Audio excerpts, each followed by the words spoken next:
Bermula dari sebuah tragedi di Bogota, Kolombia, kehidupan seorang gadis muda bernama Cataleya hancur seketika saat kartel narkoba membantai keluarganya. Ia berhasil lolos dan bersumpah akan menuntut balas dendam.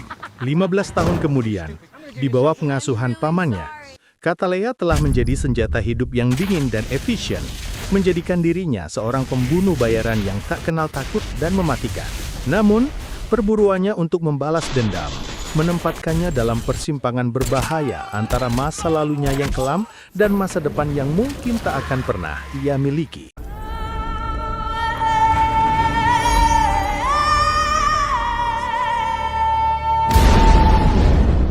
Gini ceritanya guys, Don Luis sama Fabio lagi pisahan nih.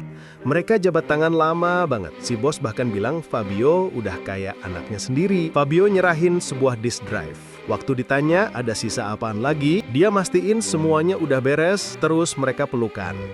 Begitu Fabio keluar, si bos nggak pakai lama, langsung nyuruh Marco buat ngabisin Fabio. Di mobil, Fabio nonjok dashboard sambil ngomel ke krunya. Ngerasa bego banget udah percaya sama si Don. Orang tua itu ngancem bakal nyerang Fabio dan keluarganya. Dia udah feeling bakal ada kejadian gak enak, jadi dia tahu apa yang bakal datang. Meskipun belum ada apa-apa, dia ngebut pulang ke rumah, nyuruh istri dan anaknya, Catala, buat segera berkemas. Waktu istrinya buru-buru naik ke atas, dia jongkok di depan anaknya, ngasih kartu micro SD sambil bilang kalau itu adalah paspornya, andai terjadi sesuatu sama dia. Dia juga ngasih kartu berisi alamat darurat dan masangin kalung keluarga di lehernya. Anaknya kelihatan asal nurut sama omongannya. Waktu dia masih ngasih instruksi, segerombolan mobil datang dan orang-orang bersenjata turun nyariin Fabio. Dia ngambil senjata api dari tempat persembunyian, ngasih satu ke istrinya, nyium Catala sebagai ucapan selamat tinggal, terus siap-siap menghadapi serangan. Para penyerang datang dengan brutal, nembakin penjaga di depan pintu dan langsung masuk ke dalam. Istrinya lari ke arah tangga dan langsung ditembak jatuh, ambruk tepat di depan mata anaknya. Fabio lari nyamperin, sayangnya dia juga kena beberapa tembakan dan akhirnya meninggal di samping istrinya. Catala cuma bisa diam kaku ngelihat kedua orang tuanya tewas. Para penyerang mastiin target utama mereka udah tewas. Salah satu dari mereka ngarahin senjata ke si anak. Untungnya Marco ngelarang, bilang kalau dia cuma anak kecil. Marco jongkok di depannya dan ngomong dengan tenang, ngejelasin kalau ayahnya udah ngehianatin Don Luis, orang yang udah ngebesarin dia, dan inilah akibatnya. Catala cuma bisa natap dia dengan tatapan kosong. Waktu Marco minta kartu memorinya, dia nggak nolak. Catala langsung maju dan nusuk dia pakai pisau tersembunyi. Sambil teriak mau bunuh Don Luis, dia langsung lari ke jendela dan mulai kabur lewat atap-atap rumah. Dia manjat dan lari di dinding, sementara anak buah Marco nembak dari belakang. Dia loncat ke atap mobil dan terus bergerak tanpa henti. Mereka semua ngejar. Kartunya sendiri udah aman disimpan di dalam mulutnya. Dia nyelip lewat gang-gang sempit, lompat-lompat antar atap sampai akhirnya jatuh di atas gudang kayu yang rayot dan jebol, bikin dia mendarat di teras rumah seorang kakek. Dia langsung lompat masuk lewat jendela dan terus lari. Salah satu anak buah Marco ngambil motor biar bisa ngejar lebih cepat. Setelah lari nembus pasar makanan yang rame, sementara si pengendara motor terus ngeburu dia. Si pengendara motor itu nyenggol meja dan jatuh, rusakin dagangan orang dan akhirnya gagal ngejar. Kejadian itu ngasih dia sedikit waktu. Anak buah yang lain makin dekat. Marco hampir aja nyergap dia di tikungan. Catala berhasil manjat ke sisi gedung dan ngilang lagi ke atap. Perintah dikeluarin supaya jangan nembak dia karena harus ditangkap hidup-hidup. Dia masuk ke sebuah lubang di atap dan sembunyi sampai tim pencari lewat. Setelah keadaan aman, dia turun lagi ke jalanan. Marco dan anak buahnya kembali ngepung dia. Dia ngeliat ada lubang saluran air yang cukup besar. Langsung aja dia masuk dan ngilang ke dalam. Marco yang frustasi nembakin saluran itu. Saluran itu ternyata tembus ke tengah kota Bogota. Dia nggak nunggu lama dan langsung menuju ke kedutaan Amerika. Penjaga di depan ngeliat dia datang dan nanya baik-baik tujuannya. Dia ngasih sebuah kartu kertas kecil. Petugas itu ngajak dia masuk.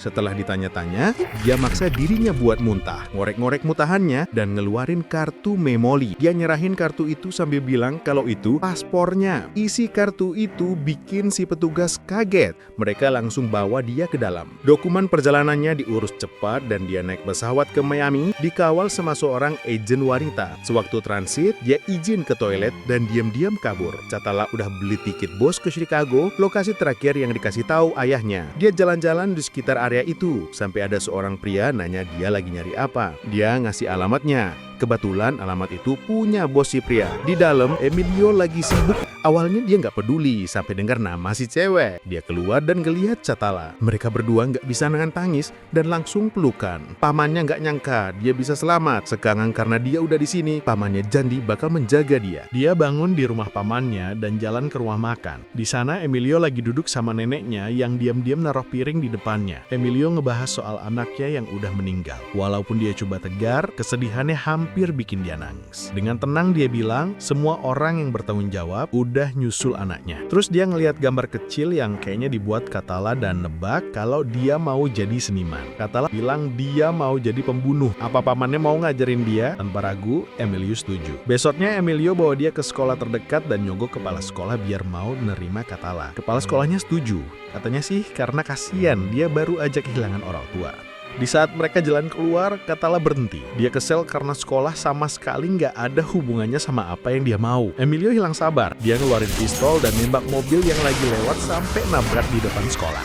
Dia natap Katala tajam dan bilang, narik pelatuk itu bukan bagian yang susah. Yang susah itu gimana caranya tetap hidup setelahnya. Itulah kenapa dia butuh pendidikan. Katala pun akhirnya nerima persyaratannya. 15 tahun kemudian, dua polisi patroli lagi istirahat di mobil saat tiba-tiba ada mobil lain nabrak mereka. Cewek mabuk di belakang setir yang ternyata Katala keluar sambil ketawa-ketawa waktu ditahan. Di kantor polisi, identitasnya beda sama nama aslinya. Dia pura-pura linglung dan lemes, bahkan sampai mau muntah di meja. Akhirnya dia dimasukin ke sel tahanan gitu aja. Malamnya seorang US Marshal nganterin tahanan berisiko tinggi bernama Janiro ke fasilitas itu. Dia ngingetin para petugas buat selalu waspada sebelum pergi. Lewat persis di depan sel tempat Katala pura-pura tidur. Begitu suasana sepi, dia bangun, ngambil gelas plastik dan sendok, terus netesin air ke panel listrik sampai korslet.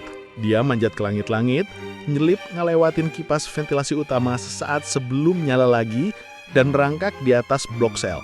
Dia turun dekat sel Janiro, nunggu penjaganya pergi ke toilet, terus mukul penjaga itu sampai pingsan. Sambil ngerangkul penjaga, dia jalan balik ke sel seolah-olah gak ada apa-apa. Dia masuk dan nembak mati Janiro pakai pistol si petugas, terus naruh pistolnya lagi di tangan penjaga. Suara tembakan bikin semua orang lari datang. Mereka nemuin mayat, senjata, dan si penjaga yang bersumpah kalau dia nggak nembak. Mereka nasen si penjaga, terus nyebar buat nyari pelaku di seluruh kantor polisi. Dia ngelinap ke atap dan hampir ketahuan, untungnya dia sempat sembunyi di belakang ventilasi, masuk lagi ke gedung, dan balik ke selnya tepat waktu. Pas para petugas ngisir area itu, mereka nemuin dia di tempat yang sama, lagi tiduran di ranjang. Paginya, agen Ross datang ke lokasi dan langsung ke kamar mayat. Dia ngeliat ada tanda aneh kayak kebakar di badan korban. Dan itu mubah segalanya, karena simbol itu sama kayak yang ada di kasus-kasus pembunuhan sebelumnya. Di kantor polisi, si cewek mabok lagi diproses buat dibebasin sesuai prosedur. Waktu dia lagi diurus, Ross masuk ke sel tahanan dan ngecek TKP. Dia nggak yakin penembaknya datang dari luar, jadi dia minta seluruh tempat di lockdown. Nggak ada yang boleh masuk atau keluar. Sayangnya, Katala ubah keburu keluar lewat pintu depan tanpa ada yang sadar.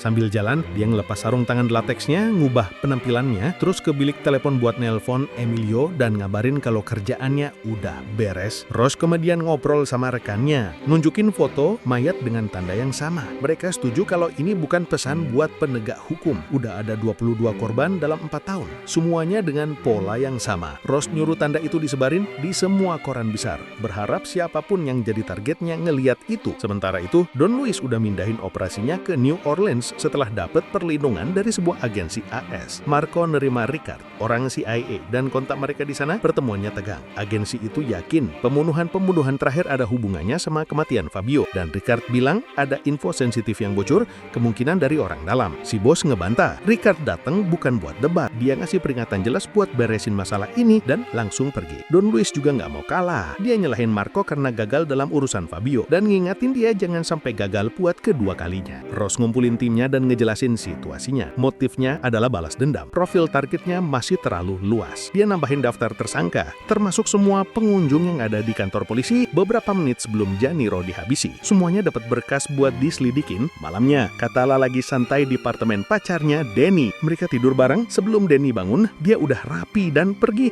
Dia ketemuan sama Emilio di tempat cuci baju biasa. Di sana Emilio ngasih target baru dan bayarannya. Dia ngingatin buat berhenti nantain korban. Katala nggak peduli. Waktu Emilio ngaku nyesal udah ngelatih dia, Katala langsung motong. Aturan sekarang punya dia. Di kantor polisi, Ross lagi merhatiin sketsa sampai petugas kebersihan nyeletuk kalau dia kenal gambar itu. Katanya itu gambar Catelia, sejenis anggrek Kolombia. Dari situ, si agen mulai nyelidikin lebih dalam, ngejar petunjuk yang berhubungan sama bunga itu. Namun dia selalu mentok di data rahasia. Target berikutnya adalah seorang pria kaya yang lagi ngadain pesta pribadi penuh ciwi-ciwi. Setelah nyuruh orang kepercayaannya buat perketat keamanan, dia gabung sama ciwi-ciwi itu. Bantuan keamanan datang cepat. Catelia udah ada di dalam. Dia keluar dari bawah van keamanan dan nyelinap masuk sebelum pintunya dikunci. Dari sana, dia berenang lewat terowongan kaca akuarium hiu. Terus muncul di tengah-tengah pesta. Dia jalan di antara kerumunan, nandain targetnya pakai bunga khasnya. Terus mundur. Targetnya tiba-tiba kebangun, ngerasa ada yang gak beres. Dia keluar dari kamar, nemuin penjaganya udah mati. Terus ngambil 2 pistol mereka dan jalan ke arah akuarium. Disitulah dia ngeliat bunga Catelia, ditaruh khusus buat dia. Waktu dia mau nyium bunga itu, suara Catelia kedengeran. Dia nembak tapi pistolnya kosong. Panik, dia mulai mohon-mohon. Catelia bilang dia nggak akan dibunuh. Terus dia nembak 2 kali di kaki dan sekali di dada. Ngebiarin dia kehabisan darah di air, sementara hiu-hiu yang nyelesain sisanya. Di saat mayatnya ngambang, dia ninggalin bunga Catelia di sebelahnya. Ross nelpon Richard di CIA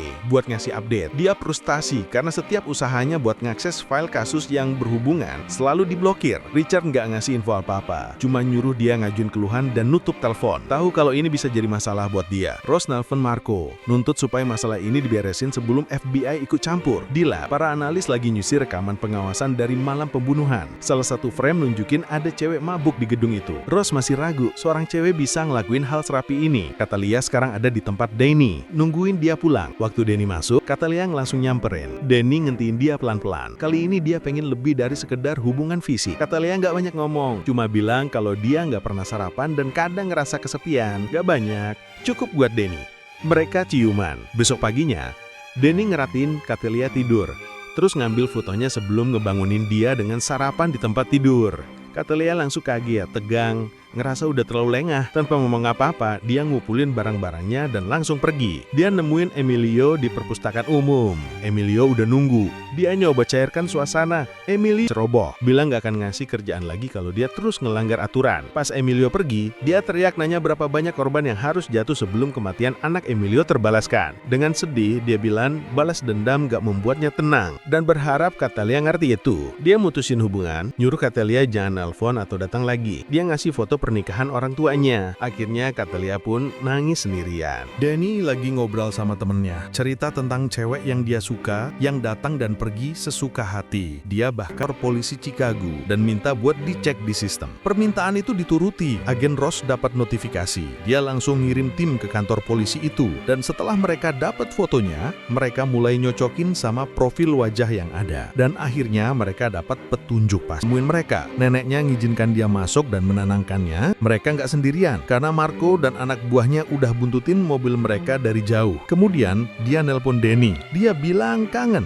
Danny juga bilang hal yang sama, sambil nyeletuk kalau dia lagi liatin foto Katala. Dari situ Katala sadar. Dia ngecek kamera pengawasnya dan ngeliat FBI udah ngepung gedungnya. Foto itu pasti yang jadi petunjuk.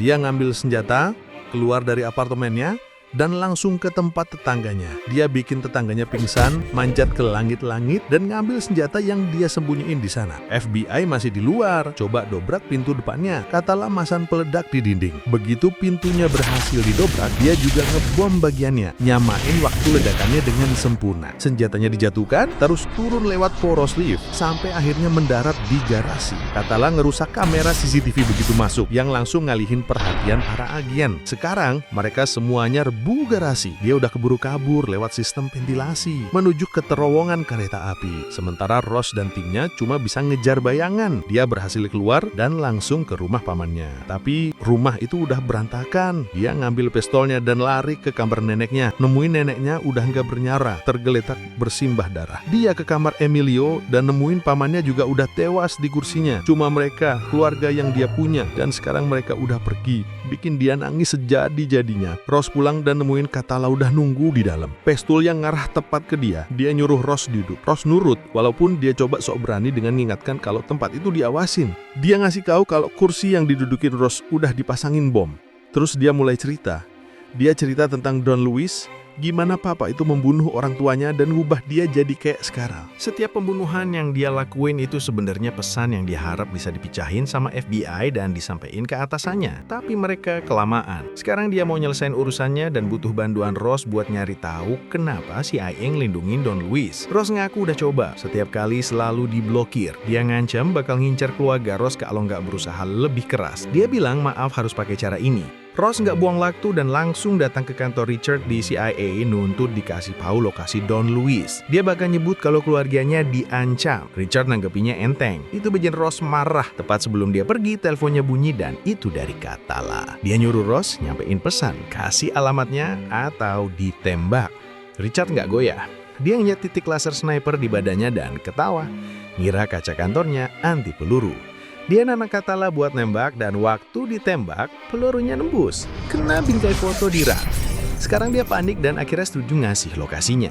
Setelah Ross janji Katala nggak akan ngejar dia. Begitu dia dapet alamatnya, Katala ngilang lagi. Dia ngumpulin amunisi, terus datang ke kantor kepala surveyor buat ngancem dan minta denah rumah Don Lewis. Sementara itu Marco nyiapin anak buahnya buat serangan, ngasih mereka posisi dan jelasin cara kerja Katala. Sebelum anak buahnya nyebar, Katala nembakin RPG langsung ke ruangan tempat mereka kumpul.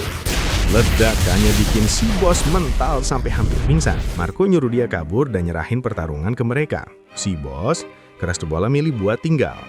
Beberapa anak buahnya coba kabur pakai mobil. Katala ngerobos dinding pakai truk dan nabrak mobil mereka, terus keluar dan nembakin semua orang di dalam.